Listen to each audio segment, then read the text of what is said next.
Kamusta na nga po mga master at sa ngayon ay atin ang ipagpapatuloy na gisahin ang chapter 27 at 28 sa manhwa series ng Ranker's Return. Kaya't atin na nga pong agarang umpisahan. Naguluhan nga etong si Yunwoo at hindi nakilala kung ano nga daw ba ang Mano Guild. Labis naman itong hindi kinatuwang marinig ng ilan sa mga manlalarong naroroon. Subalit wala namang paki sa kanilang nararamdaman etong binata, buhat sa hindi naman niya sila mga tagahanga. Mas minabuti nga niyang ipagpatuloy ang paglalakbay at diretsang tinanggihan ang kanilang naging alok. Subalit buhat nga sa kanyang naging aksyon ay agara naman siyang pinalibutan ng mga ito at naglabas ng kani-kanilang mga sandata. Agad namang naunawaan nitong si Yunwoo ang kanilang pinaka-intensyon at bagyang nababahala buhat sa kaniyang tansya, ang lahat ng mga ito ay nasa level 110 na. Gayun din ay hindi pa siya lubos nakaka-recover ng kanyang nawalang lakas magmula sa nagdaang pakikipaglaban. Ang sitwasyon nga nitong binata ay marahan namang inoobserbahan nitong isang individual mula sa di kalayuan at ang kanyang presensya ay agad ring napuna nitong ating pangunahing tauhan. Tinahak nga nito ang kanilang lokasyon at magalang na nagpakilala dito kay Yunwoo bilang si Yo Junho na isa di umanong sitter o gabay na ipinapadala ng kumpanyang Nike. Doy na pagtanto naman nitong binata na siya ang individual na tinutukoy nitong si Kill na nagbabantay ng palihim sa kanilang mga kilalang manlalaro. At sila ding nagdidispatcha sa mga nagnanais ng di magandang bagay laban sa kanila. Magalang nga nitong isinaad ang kanyang kailingan na mas makabubuting umalis na lamang ang mga nasabing manlalaro at huwag nang ituloy ang kanilang masamang pinaplano laban dito kay Yunwoo. Subalit wala namang paki sa kanyang naging payag itong mga naturang manlalaro at mabilis na ninais na isama din siyang idispatcha kasama nitong binata. Nalungkot naman etong si Yo Junho sa kanyang nakuwang kasagutan. Kasabay ng paghingi niya ng paumanhin dito kay Yunwoo buhat sa aksyong isasagawa laban sa mga ito. Inilabas nga niya ang kanyang 2 punyal at nasambit na kinakailangan lamang niya ng 3 minuto para idispatcha ang lahat ng mga manlalarong naroroon. Una nga niyang tinarget etong pinakamalapit sa kaniya at tuluyang pinaslang ang kanyang karakter. Pagkatapos ay kanyang pinuntirya ang pinakatumatayong party leader at kinapitan ito ng maigpit sa kanyang ulong bahagi. Payag nga niya nakilala ang kanilang guild na kinabibilangan kung kahit ano nga daw kaya ang mangyayari, oras na ang kanilang pinakapinuno ang siyang uunahin niyang paslangin, na talaga nagbigay ng kilabot sa lahat ng kanyang mga kasamahan. Ang pagkilos nga nitong si Yo Junho ay hinangaan nitong si Yunwoo at napakalakas nga daw niya. Subalit kung magkapantay nga lamang daw ang kanilang level na tinataglay, ay tiyak na hindi siya nito matatalo sa isang laban kung magkataon. Lumipas pa nga ang ilang sandali at ang lahat ng mga miyembro ng Mano Guild ay tuluyan na nitong naidispatcha. Muli nga etong si Yo Junho ay humingi ng paumanhin sa aniya ay bagyang matagal na paghihintay. Samantalang pinuri naman nitong binata etong lalaking kanyang kaharap na labis nitong ikinatuwa. Ayon pa nga kay Yunwoo na malamang ay mataas ang kasalukuyang level niyang tinataglay. Na sinagot naman nito na kasalukuyang nasa level 170 na siya. Na mas lalo ngang ikinamangha nitong binata at nagtataka kung bakit ang isang kagaya niyang nagtataglay ng ganoong antas ay nagtatrabaho bilang isang sitter. Ipinahayag naman ito ng pagkakaroon nga daw ng mataas na level sa larong arena ay hindi nangangahulugang makapagbibigay ng pagkain sa pagkainan. Lalo't higit na kung hindi nga raw siya makapagbibigay ng pera pambili ng gatas ng kanyang anak ay literal na malilintikan siya sa kanyang asawa at iyon ang lubos niyang kinakatakutang mangyari. Agad naman siyang naunawaan nitong si Yunwoo at mas lalo pang humanga dito kay Yo Junho sapagkat kahit may pamilya na ay nandoon pa rin ang pagmamahal niya sa laro. Gayun din, muli ay ninais na niyang ipagpatuloy ang kanyang paglalakbay. Lumipas pa nga ang ilang araw at makikita natin naglalakad na magkasama etong sina Yunwoo at Tangi sa gitna ng malawak na disyerto. Bagya nga siyang nadidismaya sapagkat hindi naging produktibo ang pagtahak niya sa Tuba tribe. Buhat ng tanging mga goblin lamang ang kanyang nasilayan doon at walang anumang impormasyong nakalap hinggil sa mga rebelde. At muli sa ngayong tinatahak ang tinatawag na Briang Lake, habang etong kanyang alaga ay patuloy lamang sa pagrereklamo buhat sa matinding init na nadarama. Natanong nga niya etong kanyang bossing kung bakit siya isinamon nito sa nasabing lokasyon, na sinagot naman nitong binata na dahil nga daw nakakabagot ang maglakbay at magsalita ng mag-isa, na labis na hindi kinatuwang marinig ni Tangi. Agad nga niya itong binigyan ng isang malakas na sipa sa kanyang pagmumuka at galit na ipinahayag ang pagiging makasarili nitong si Yunwoo na sa ngayon nga ay lumuluha na dahil sa kalungkutan ng paglalaro ng mag-isa. Pagkatapos ay nahinto ang kanilang pagtatalo nung mapuna nitong si Yunwoo ang mga naiwang bakas ng mga paa Gayon din ng mga karwahe na nasa kanilang gilid na bahagi. Samantalang sa gitna ng maingay na lungsod ng bansang China, ay ipinakita etong lalaking nagngangalang Shan Hu na labis na nabiglang mapag-alaman na umatras na ang isang kumpanya na nag-e-sponsor sa kanyang paglalaro. Mabilis nga siya nagpayag ng kanyang pagkadismaya sa kanyang kausap, na kasalukuyang ipinapayag na buhat nga daw ito sa kagustuhan ng kanilang kumpanya na etong manlalarong nagngangalang Alibos ang kanilang sponsoran. Humingi nga ito ng tawad at tuluyang tinapos na ang kanilang pag-uusap. Galit na galit nga etong si Shan Hu sa kanyang napag-alaman at hindi matanggap na siya ipagpapalit lamang sa isang basura at di hamak na pipitsuging manlalaro lamang. Marahang natanong naman siya ng kanyang kasamahan buhat sa nasambit nga niya ang pangalang Alibos. Eto nga ay si Liu Shi na ayon pa nga dito, ang nasabing manlalaro ay ang itinuturing sa ngayon bilang super rookie matapos na manalo ito ng 100 beses nang walang anumang talo sa Coliseum. Gayon din ay nauunawaan na malamang kaya ang kaninang kumpanya ay nag-withdraw sa kanilang pag-e-sponsor kay Shan Hu ay dahil sa nasabing manlalaro. Hindi nga rin natutuwa etong si Liu sa nangyayari at kasabay na nag-abot ng tulong para sa kanyang kaibigan. Ikinatuwa naman ito ni Shan at agad na nagpasalamat sa guild ng kanyang kaibigan na tinatawag na Guryong Guild na siyang kinikilalang pinakamalaking guild sa larong arena sa buong mundo at kasalukuyan nagpaplano na ng hakbang na dapat nilang isagawa. Habang muli namang ipinakita sa atin etong sina Yunwo na sinusundan ang bakas na naiwan ng ilang mga tao at karwahe na tuluyang naglaho sa harapan ng isang malaking bato.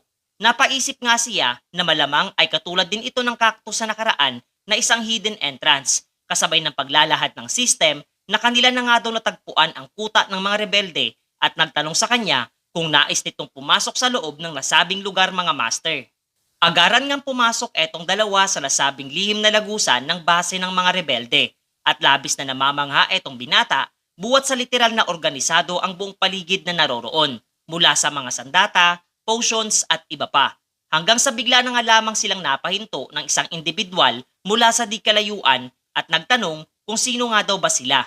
Subalit agad din naman itong napahinto lalo na nung napuna niya etong si Tangi at inisip na si Yunwo ay etong si Adele na aniya ay apprentice nitong si Perion.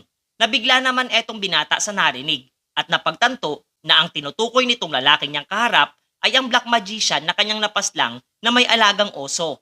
Do'y mas minabuti nga niyang magsinungaling at magpanggap na siya ang nasabing individual at ang kanyang kasamang oso ay ang alaga niyang si Pepe. Naagaran naman sanang itatanggi ng kanyang alaga na mas minabuti niyang takpan ang bibig. Bumenta naman ang kanyang naging pahayag sa nasabing lalaki na kapwa isinaad na kasalukuyang inaasikaso nitong si Perion ang hanay ng mga kaimera at lubos itong masisiyahan na makita etong si Adele kasabay ng tuluyan nitong pag-alis. Tuwang-tuwa naman etong si Yunwo at palihim pa nga nagpasalamat sa kanyang napaslang na black magician buhat nang hindi niya sukat akalaing may direktang ugnayan ito sa tumatayong leader ng mga rebelyon. Habang etong si Tangi ay galit na galit nga sa kanyang ginagawa para sa kanya.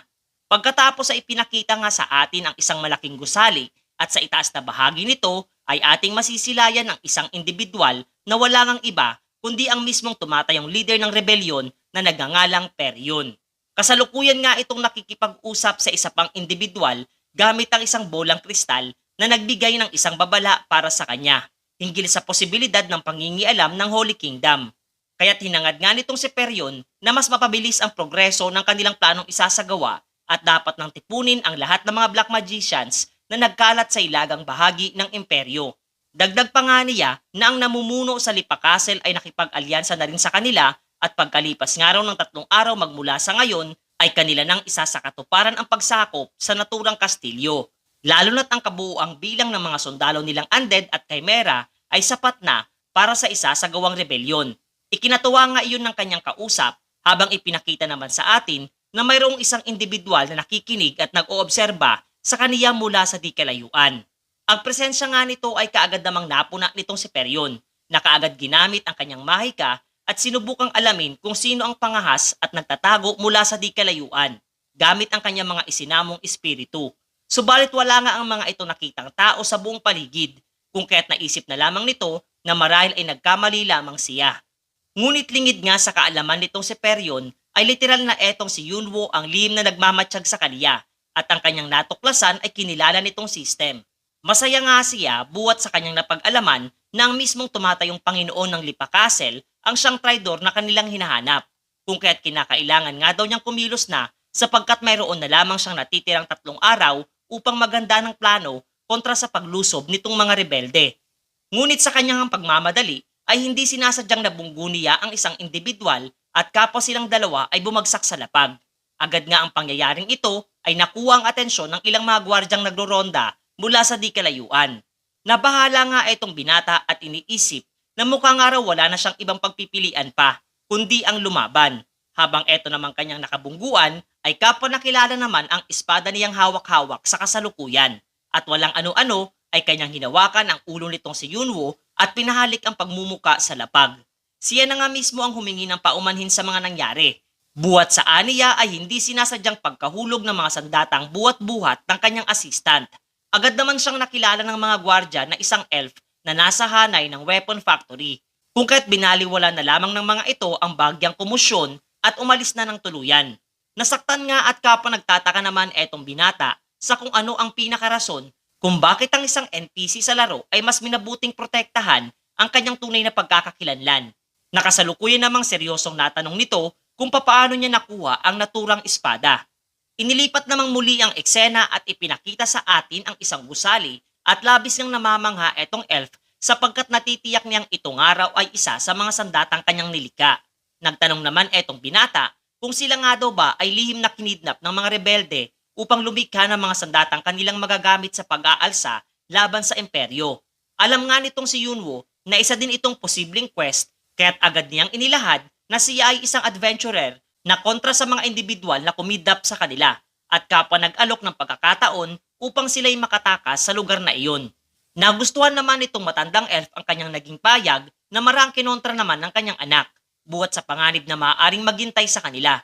Ngunit ayon naman dito sa matanda na napapagod na siyang maging sunod-sunuran sa mga nasabing rebelde at wala ding katiyakan kung tutuparin ng mga ito na sila ay palayain matapos ang kanilang isasagawang rebelyon. Kaya't mas mainam na kanilang tanggapin ang alok nitong binata na nasa kanilang harapan. Kung kaya't pumayag nga ito sa gusto ni Yunwo, kapalit ng kahilingang kinakailangan dalhin nila ang lahat ng mga sandata nilang nilikha kasama ang kanyang buong pamilya na malugod namang tinanggap nitong binata buhat nang hindi ganun kahirap ang kahilingan nitong elf para sa kanya. Samantalang sa isang bar na matatagpuan sa Yusma Empire ay masisilayan natin etong sina Kerry at Rachel na mga tumatayong guildmaster at vice master ng Phoenix Guild. Nakasalukuyang karap etong sina Kim Seok-jong at Kang Jung-gu. Nakapa nga rin guildmaster at vice master ng New World Guild. Wala ngang paligoy-ligoy etong si Kerry na nagtanong kung bakit ninanais itong sina Kang Jung-gu na makipagtulungan sila sa susunod na MS Quest. Alam nga daw niyang ang mga impormasyong pinanghahawakan ng mga guild na may kaugnayan sa main scenario ay lubang napakahalaga.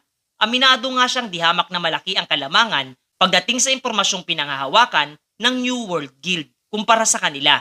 Kung kaya't hindi niya nauunawaan kung bakit nais nilang makipagtulungan sa isang guild na kagaya nila. Alam nga din ito ni Kim Seok-jong, subalit hindi ba't kapwa nga raw sila nagnanais na maisagawa ang main quest at nagtanong hinggil sa kanilang aksyong isinasagawa laban sa manlalarong tinatawag na alibos. Kasabay ng pagpitik nga niya ng kanyang kulangot patungo sa direksyon nitong dalawang babaeng nandidiri sa kaniya. Binigyang din nga niya na lubayan nga daw ng mga ito ang nasabing individual, katulad ng paglayo ng mga ito sa kanyang kulangot, habang nagpapakita ng matinding intimidasyon sa harapan nitong mga babae. Hindi nga makapaniwala etong sina Kerry na may koneksyon etong si Alibos sa leader ng New World Guild at nauunawaan kapag hindi sila huminto ay tanging pagkawasak lamang ng kanilang guild ang naghihintay para sa kanila. Kung kaya't agad nga ang mga itong sumang-ayon na lamang at lubos na ikinadismaya nitong si Kim Seok-jong buhat nang hindi man lamang nga daw ang mga ito nag-retaliate kahit papaano. Ang kanilang naging alyansa ay kaagad na umani ng samot-saring komento sa gaming community at nauunawa ang nais lamang ng mga ito na magawang maimonopolyo ang mga MS Quest ng laro. Subalit sa sumunod na araw ay mas nakakagulantang nga ang isang videong in-upload sa Arena community na agarang umabot na rin sa kaalaman nitong sina Kang Jung-gu.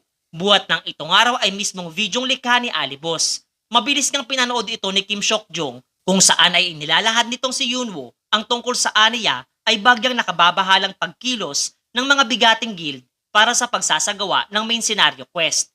kung kaya't mayroon nga daw siyang inihanda para sa kanila at iyon ay ang pagbabahagi ng mga impormasyong may kaugnayan para sa nasabing gawain na talagang ikinabigla nga nitong sina Kim Seok-jong na marinig.